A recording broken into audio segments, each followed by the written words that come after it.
Hello friends, welcome back. मैं अरुणा चौधरी आप सभी का स्वागत करती हूँ आपके अपने चैनल एपी टीचिंग क्लासेस पर। डिस्कस करेंगे आज लैंग्वेज डेवलपमेंट के कॉन्सेप्ट को, जिसमें भाषा और अर्जन ये पूरी यूनिट का नाम है। ठीक है, तो अलग अलग संज्ञान अलग अलग जो साइकोलॉजिस्ट है उनके क्या विचार है बच्चे में भाषा के विकास को लेकर। तो सीडीपी साइकोलॉजी का ये काफ़ी इंपॉर्टेंट टॉपिक है। जैसे कि आप सीटेट या फिर किसी भी एग्जाम की तैयारी कर रहे हो तो उससे संबंधित इसमें क्वेश्चन पूछे जाते हैं। तो अगर आप चैनल पर आए हैं पहली बार तो चैनल को कर ले सब्सक्राइब। चलिए इसी के साथ में स्टार्ट करते हैं। तो आप सभी का स्वागत है। तो समझेंगे जो कि भाषा का विकास है, बच्चे में भाषा का जो विकास होता है। तो जैसे कि व्यवहारवादियों का विचार अलग है भाषा को विकास को लेकर, और संज्ञानवादियों का विचार अलग है। ठीक है, व्यवहारवादियां जितने भी व्यवहारवादी है, चाहे वो स्किनर हो और चाहे बात करें कि पावलाव हो, ठीक है, और वाटसन हो, तो इनका मानना है कि बच्चे अनुकरण से अभ्यास से सीखते हैं। थॉर्नडाइक है। ठीक है, बात करें अगर दूसरी तरफ जैसे कि वाइगोत्स्की है और जैसे चॉम्स्की है, पियाजे है, ये जितने भी संज्ञानवादी है, संज्ञानवादियों का जो विचारधारा है बच्चे में भाषा के विकास को लेकर अलग है।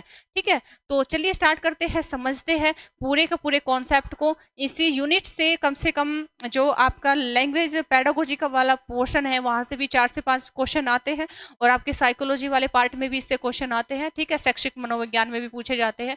तो सीडीपी वाला ये पूरा का पूरा इंपॉर्टेंट यूनिट है। तो इस भाषा अधिगम की अवधारणा, तो क्या अवधारणा है? भाषा अधिगम की अवधारणा को हम 2 भागों में बांट चुके हैं। ठीक है, जैसे कि व्यवहारवादी और संज्ञानवादी। तो इस तरीके से बांट कर पढ़ते हैं, अलग अलग जो विचारक हैं वो किस तरीके से बटे हुए हैं, तो उनको एक तरह से कंपैरेटिवली पढ़ेंगे ताकि जो क्वेश्चन आते हैं वो कंपैरिजन से आते हैं। तो बात करें जो व्यवहारवादी अवधारणा है उनका मानना क्या है। तो व्यवहारवादी अवधारणा के अंतर्गत जो बच्चा सीखता है वो किसी भी, या तो वो किसी भी चीज को सीखे या फिर भाषा को सीखे, क्योंकि हम भाषा की बात कर रहे हैं तो भाषा पर बात करेंगे। तो भाषा बच्चे जो होते हैं व्यवहारवादियों के अनुसार बार बार अभ्यास करके सीखते हैं, जैसे कि थॉर्नडाइक कहते हैं। ठीक है, फिर बात करें कि जैसे स्किनर कहते हैं तो वो अनुकरण के माध्यम से सीखता है। ठीक है, तो इसी तरीके से व्यवहारवादी ये मानते हैं कि बच्चा जो होता है भाषा किस तरीके से सीखता है कि बार बार प्रयास करके सीखता है। तो यहाँ पर व्यवहारवादियों में जैसे थॉर्नडाइक है, स्किनर है, पावलाव है, तो ये मनोवैज्ञानिक इसके अंतर्गत आते हैं। बात करें संज्ञानवादियों का, एकदम अपोजिट इनके अगेंस्ट जो क्योंकि व्यवहारवादी तो बच्चे के मस्तिष्क को एक कोरी स्लेट मानते हैं। वो ये मानते हैं कि बच्चा जन्म से कुछ भी लेकर पैदा नहीं होता है, और ठीक उसके अपोजिट जो संज्ञानवादी है वो ये मानते हैं कि बच्चा जन्मजात क्षमताओं को लेकर पैदा होता है, जैसे कि चॉम्स्की भी मानते हैं अपने सिद्धांत में। ठीक है, उनके सिद्धांतों को भी हम पढ़ेंगे। तो संज्ञानवादी अवधारणा के अनुसार जो बच्चा होता है वो भाषा को मानसिक संक्रियाओं यानी कि मेंटल अप्रोच के द्वारा आत्मसात करने पर वो बल देती है। ठीक है, इस अवधारणा के अंतर्गत हम भाषा को दिमाग की सहायता से सीखते हैं। कहने का मतलब ये है कि व्यवहारवादी बच्चे को मस्तिष्क को खाली स्लेट मान रहे हैं, ठीक एकदम अपोजिट संज्ञानवादी ये कह रहे हैं कि मस्तिष्क यानी कि जो ऊपर वाला हिस्सा है, खोपड़ी है, इसमें मस्तिष्क होता है, इस मस्तिष्क की सहायता से बच्चे भाषा या फिर अन्य ज्ञान को प्राप्त करते हैं। ठीक है, तो उदाहरण में अगर हम देखें, कहने का मतलब यहाँ पर उदाहरण नहीं, यहाँ पर होना चाहिए कि मतलब जो संज्ञानवादी है वो कौन कौन है, जैसे पियाजे है, वाइगोत्स्की है, चॉम्स्की है, ये सभी मनोवैज्ञानिक इस धारणा से समर्थक है। ठीक है, बात क्लियर हुई? चलिए आगे मूव करेंगे, समझते हैं अब आगे। ठीक है, तो ये देखेंगे कि जो मनोवैज्ञानिक है यहाँ पर सबसे पहले व्यवहारवादियों के अकॉर्डिंग देखेंगे। तो व्यवहारवादियों में समझेंगे जो कि इन्हीं से संबंधित क्वेश्चन आता है। तो जैसे कि स्किनर है आपके सामने और इवान पावलाव है। ठीक है, तो ये क्या मानते हैं कि किस प्रकार से बच्चों में भाषा का विकास होता है। तो इनके अनुसार इनका मानना है कि जो बच्चे भाषा सीखते हैं तो उनका एक तरह से तरीका है कि अभ्यास, नकल या रटने के माध्यम से वो जल्दी से भाषा को सीख लेंगे। इवान पावलाव हुए या फिर स्किनर हुए या फिर कह सकते हैं कि वाटसन हुए, ये सभी व्यवहारवादी है। और थॉर्नडाइक हुए, तो इनका मानना ये है कि बच्चा जितना ज़्यादा अभ्यास करेगा चीज़ों को, और जितना मतलब देखकर उस चीज़ को नोट करना, जिसे हम नकल करना कहते हैं। ठीक है, और एक तरह से अनुकरण करना, फॉलो करना, कि जैसे टीचर बोलते हैं उसके उस चीज़ को पीछे पीछे दोहराना। तो दोहराना, अनुकरण, रटना, अभ्यास करने के माध्यम से बच्चों में भाषा का विकास जल्दी से होता है, ऐसा मानते हैं कौन? स्किनर, पावलाव, या फिर कह सकते हैं कि जितने भी व्यवहारवादी मनोवैज्ञानिक है। ठीक, बात हुई क्लियर? चलिए तो अब बात करेंगे यहाँ पर संज्ञानवादियों के अनुसार, जिसमें मोस्ट इंपोर्टेंट है पियाजे, जिनकी थ्योरी से क्वेश्चन आते ही आते हैं लैंग्वेज डेवलपमेंट को लेकर। इन्हें समझना बहुत ज़्यादा थोड़ा सा सेंसिटिव है, क्योंकि इनकी थ्योरी से जो क्वेश्चन पूछे जाते हैं वो थोड़ा शब्दों का ज्ञान आपको हर एक टर्म पर काम करना होगा। टर्म अगर आपने समझ लिया, पढ़ लिया, उस चीज को कैच कर लिया, तो वहां से आपका क्वेश्चन बिल्कुल गलत नहीं होगा। तो समझते हैं कि पियाजे के अनुसार बच्चों में भाषा विकास किस प्रकार से होता है। तो जहां पर व्यवहारवादियों का मानना था कि मस्तिष्क क्या होती है, कोरी स्लेट होती है, ब्लैंक स्लेट का जैसा होता है, वहीं पर संज्ञानवादियों का जो दृष्टिकोण था, जिसमें चॉम्स्की भी ये कहते हैं कि जो बच्चे होते हैं, बच्चे पहले से ही मस्तिष्क में भाषा को लेकर पैदा होते हैं, जिसे इनेट या फिर जन्मजात पावर कहा गया है। लेकिन संज्ञानवादी होने के नाते, संज्ञानवादी होने के बावजूद जो पियाजे है वो ऐसा नहीं मानते। वो चॉम्स्की की अवधारणा से सहमत नहीं होते। वो ये कहते हैं कि बच्चे का जो मस्तिष्क है, हम उसे खाली तो नहीं कहेंगे व्यवहारवादियों की तरह, और ना ही चॉम्स्की की तरह हम उसे ही कहेंगे कि बच्चा जन्म से ही बच्चा भाषा को सीखने की क्षमता लेकर पैदा होता है। बल्कि ये कह सकते हैं कि बच्चे के पास में जो मस्तिष्क है और उसे जो परिवेश मिलता है, उस परिवेश में रहकर बच्चा भाषा को सीखता है और अपने ज्ञान को या फिर अपनी भाषा को खुद निर्मित करता है। तो समझते हैं इसी कॉन्सेप्ट को, ठीक है। किस प्रकार से उन्होंने कहा, पियाजे ने कहा कि बच्चे का जो भाषा है ना, बच्चे की भाषा, वो बच्चे के विचार पर आधारित होती है। किस पर? ये डायरेक्ट क्वेश्चन पूछा जा चुका है कि किसके अनुसार बच्चे की भाषा विचार पर आधारित होती है। तो आप कहोगे कि ऐसा मानना किसका है, तो ऐसा मानना है पियाजे का। तो बच्चे की भाषा उसके विचार पर आधारित होती है, पहली बात मोस्ट इंपोर्टेंट। दूसरी, क्योंकि बच्चे जो होते हैं, जो कि ये जो पियाजे थे, ये कंस्ट्रक्टिविज्म यानी कि निर्माणवादी उपागम से संबंधित है। इसलिए ये क्या कहते हैं कि बच्चों में भाषा का विकास सेंसरी मोटर मैकेनिज्म तत्व, सेंसरी मोटर मैकेनिज्म तंत्र, एक इन्होंने बताया कि बच्चे जो होते हैं ना, बच्चे भाषा को क्या करते हैं, आत्मसात करते हैं, एजिमिलेट करते हैं। और किस प्रकार से? क्योंकि सेंसरी मोटर मैकेनिज्म तंत्र कहने का मतलब वो अपने सेंस के माध्यम से, अपने इंद्रियों के माध्यम से बातों को सीखते हैं, भाषा को सीखते हैं।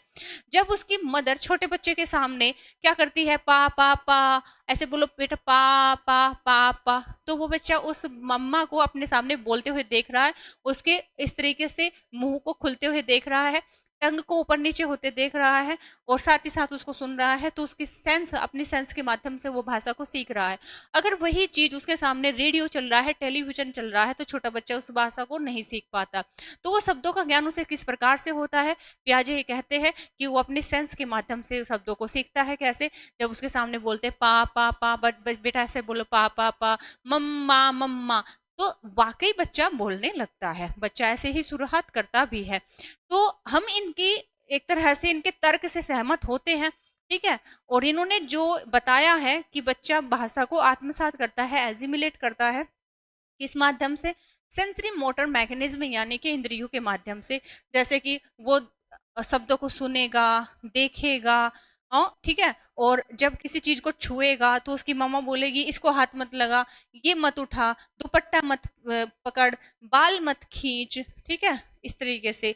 तो फोन छोड़ दे। तो जब वो किसी चीज को टच करता है तो उसकी मम्मा शब्दों का इस्तेमाल करती है, तो वो उसी को फॉलो करता है, अनुकरण करता है, ठीक है।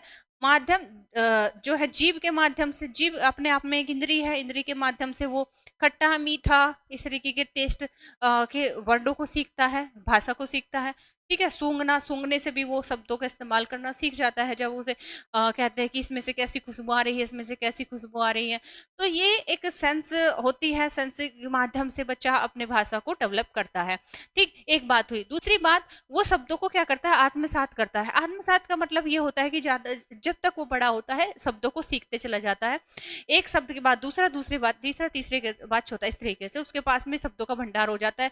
कहते हैं कि लगभग जब बच्चा 3 साल का हो जाता है तो 1000 कुछ शब्द वो सीख जाता है, ठीक है। तो इतने शब्दों का ज्ञान उसके पास में होता चला जाता है। और इसी तरीके से वो कहते हैं कि पहले वो जितनी चीजों को सीखता है उसे एजिमिलेशन कहेंगे, वो आत्मसात करता चला जाता है। और कहीं ना कहीं जिस तरह के वर्डों को सीखता है तो वो उनकी एक तरह से क्या करता है, उनको एकोमोडेट यानी कि समायोजन उनका करता चला जाता है। समायोजन का मतलब यहाँ पर ये है कि देखो, एक कहीं उस पर कहीं वो पापा को पापा के रूप में सुनेगा, ठीक है, पापा को ही वो वही पापा, उनके पापा किसी के दादा लगते हैं, किसी के चाचा लगते हैं, किसी के फूफा लगते हैं, तो वो ये भी जानेगा कि मेरे ही पापा किसी के फूफा लगते हैं, किसी के चाचा लगते हैं, तो वो उस चीज को भी समायोजन साथ साथ में करता चलेगा। ठीक है, दो बात हुई। अब तीसरी बात यह है कि मोस्ट इंपोर्टेंट, कि उनका कहना यह है प्याजे का कि बच्चा क्या करता है कि सेंसरी मोटर मैकेनिज्म के माध्यम से अपने स्कीमाज बनाता चला जाता है। कहने का मतलब यह है कि वो नए नए शब्दों को सीख रहा है, आत्मसात कर रहा है, दूसरी तरफ से उसको समझ भी रहा है, एकोमोडेट भी कर रहा है कि मेरे ही पापा किसी के चाचा है, मेरे ही पापा किसी के फूफा है, वो मेरे पापा है, ठीक है, और मेरे ही पापा किसी के हस्बैंड है, मेरे ही पापा किसी के बेटा है। ठीक, तो वो एकोमोडेट भी कर रहा है। तो ये एकोमोडेशन, ये एजिमिलेशन अपने आप में वो उनकी अलग अलग रूपरेखाएं भी बनाता है, जिसे स्कीमा कहा गया है। कहने का मतलब ये है कि वो रूपरेखाएं क्या होती है कि सब्जियों के वर्ग वो अलग बना लेता है, पशुओं के पक्षियों के नाम अलग बना लेता है, और इंसान के व्यक्ति का नाम, जैसे अगर राम कहो उसके सामने श्याम कहो, उसके सामने विवेक कहो, उसके सामने रजित कहो, उसके सामने ऐसे नाम लो, तो वो से उसे ज्ञान हो जाता है कि ये किसी व्यक्ति के नाम है। अगर उसके सामने टमाटर कहो, फूल गोभी कहो, ठीक है, मिर्च कहो, तो ये क्लियर है कि उसने एक स्कीमा बना लिया है, रूपरेखा बना ली कि ये सब्जी के नाम है। ठीक, इस तरीके से उसकी भाषा का विकास हुआ है। तो क्वेश्चन पूछा जाता है कि बच्चे में प्याजे के अनुसार भाषा का विकास किसके माध्यम से होता है, तो आपका आंसर हो जाएगा सेंसरी मोटर मैकेनिज्म, तंत्र के माध्यम से होता है। और दूसरा, ये तो तंत्र है जिसके माध्यम से होता है। अगर आधार कहे, आधार क्या होते हैं, आधार होते हैं एजिमिलेशन एंड एकोमोडेशन, आधार ये होते हैं। फिर तीसरा यहाँ पर क्वेश्चन ये बन जाता है कि बच्चा किस प्रकार भाषा को लेकर अपनी जो रूपरेखाएं बनाता है, एकोमोडेशन एंड एजिमिलेशन के माध्यम से, उसे क्या कहा गया है, रूपरेखाएं क्या है, अपने आप में स्कीमा है, क्या है, स्कीमा है। ठीक है, तो यहाँ से ये क्वेश्चन क्लियर हुआ, बात क्लियर हुई कि किस तरीके से बच्चों में भाषा का विकास जो है प्याजे मानते हैं। तो उनका कहना यही है कि बच्चे जो होते हैं वो किसी भी चीज को, किसी भी शब्द को, भाषा को अनुकरण के माध्यम से, रटने के माध्यम से, अभ्यास के माध्यम से नहीं सीखते हैं, ना ही वो जन्म से लेकर पैदा होते हैं, बल्कि वो अपनी भाषा का निर्माण खुद करते हैं। ये भी क्वेश्चन डायरेक्ट पूछा जाता है कि किसके अनुसार बच्चे भाषा का निर्माण खुद करते हैं, तो किसके अनुसार करते हैं, प्याजे के अनुसार। वह मनोवैज्ञानिक जो ये मानते हैं कि बच्चों में भाषा का विकास सेंसरी मोटर मैकेनिज्म, तंत्र के माध्यम से होता है, तो पियाजे मानते हैं। वह मनोवैज्ञानिक जो ये कहते हैं कि बच्चों में भाषा सीखने के दो आधार होते हैं, एकोमोडेशन एंड एजिमिलेशन, तो कौन है, पियाजे है। वह मनोवैज्ञानिक जो ये कहता है कि बच्चे वस्तुओं को लेकर अपनी रूपरेखाएं स्वयं बनाते हैं, अपनी स्कीमाज स्वयं बनाते हैं कि सब्जी वर्ग कौन सा है, फल वर्ग कौन सा है, व्यक्ति का नाम कौन से वर्ग में आया। ठीक है, तो ये पहचान बनाने का जो एक रूपरेखाएं अपने मन में वो बनाते हैं, तो वो ऐसा मानना किसका है, तो प्याजे का है। ठीक, तो ये क्लियर हुआ। चलिए आगे मूव करेंगे, यहाँ पर समझेंगे। अब समझेंगे वाइगोत्स्की के अनुसार। वाइगोत्स्की के बहुत क्वेश्चन आते हैं जब इनर स्पीच और बात करें सोशल लैंग्वेज से, बहुत ज्यादा क्वेश्चन यहाँ से आते हैं। तो आपको क्लियर होना चाहिए कि जो वाइगोत्स्की है वो बच्चों में भाषा का विकास किस प्रकार से मानते हैं। तो वाइगोत्स्की के अनुसार बच्चों में भाषा का विकास समाज एवं संस्कृति के समावेशन से होता है। इन्होंने क्या कहा, इन्होंने कहा कि ना ही तो बच्चे किसी बात को, किसी चीज को फॉलो करके, अनुकरण करके, रटने के माध्यम से भाषा नहीं सीखते, ना ही बच्चे जन्म से लेकर भाषा को पैदा होते जैसे कि चॉम्स्की मानते हैं, और ना ही बच्चे जैसे कि पियाजे मानते हैं कि बच्चे भाषा का निर्माण करते हैं, वो निर्माण भी नहीं करते हैं। तो वाइगोत्स्की यहाँ पर क्या कहते हैं, तो बच्चे भाषा सीखते कैसे हैं। उनका कहना ये है कि किसी भी बच्चे को आप किसी समाज में, किसी संस्कृति में छोड़ दो, तो वो अपने आप उस संस्कृति, उस समाज की भाषा को सीख लेगा। सिंपल है ना। तो इनकी भी जो थ्योरी है, इनका भी जो विचार है, इनसे भी कहीं ना कहीं बिल्कुल सटीक जाता है कि किसी बच्चे को अगर आप किसी जंगल में छोड़ दो तो वो कोई भाषा नहीं सीख पाएगा। अगर एक उसी बच्चे को आप किसी संस्कृति, किसी समाज के बीच में छोड़ दो तो उसी संस्कृति, उसी समाज की भाषा को सीख लेता है। ये बिल्कुल सही बात है। ठीक है, तो अब सीखने का, जैसे कि अगर हम बात करें चॉम्स्की की, तो उन्होंने तो बताया कि बच्चा एलएडी यंत्र के माध्यम से भाषा सीखता है। अगर हम बात करें पियाजे की, तो बच्चा भाषा जो है सेंसरी मोटर मैकेनिज्म तंत्र के माध्यम से सीखता है। ठीक है, तो यहीं पर वाइगोत्स्की क्या मानते हैं कि बच्चा किसी भी संस्कृति समाज में जो भाषा सीखता है वो इंटरेक्शन यानी कि अंतःक्रिया के माध्यम से सीखता है। कैसे इंटरेक्शन यानी अंतःक्रिया क्या है कि वो किसी ना किसी परिवार में जन्म लेगा, अपनी माता के आसपास रहेगा, अपनी दादी के आसपास रहेगा, बाबा के, चाचा, ताऊ, बुआ, फूफी, ये सब होते हैं एक परिवार में। ठीक है, तो जैसे बुआ ने कुछ पूछा, फिर मम्मा ने कुछ पूछा, दादी ने कुछ पूछा, तो आपस में क्या होता है, इंटरेक्शन होता है। मैं कुछ पूछूं, आप जवाब दो, आप कुछ पूछे, मैं जवाब दूं, तो इसको इंटरेक्शन बोलते हैं, अंतःक्रिया बोलते हैं। तो बच्चे में भाषा का विकास, वह कौन सा मनोवैज्ञानिक है जो ये कहते हैं कि बच्चे में भाषा का विकास इंटरेक्शन यानी कि अंतःक्रिया के माध्यम से होता है, या फिर संस्कृति एवं समाज के परिवेश समाज के इंटरेक्शन यानी अंतःक्रिया के माध्यम से होता है। तो ऐसा मानना किसका है, वाइगोत्स्की का मानना है। ठीक है, बात क्लियर हुई ना। अब ये कहते हैं कि बच्चे जो होते हैं दो प्रकार की भाषा बोलते हैं। कितने प्रकार की, वह मनोवैज्ञानिक जो कहता है कि बच्चे दो प्रकार की भाषाओं का प्रयोग करते हैं, तो वह कौन है, वाइगोत्स्की है। ठीक है, और ये संज्ञानवादी मनोवैज्ञानिक है, ना कि व्यवहारवादी। तो वह दो प्रकार की भाषा कौन सी है, एक तो हो गई इनर स्पीच यानी कि अंतःवाक, इनर स्पीच यानी कि अंतःवाक।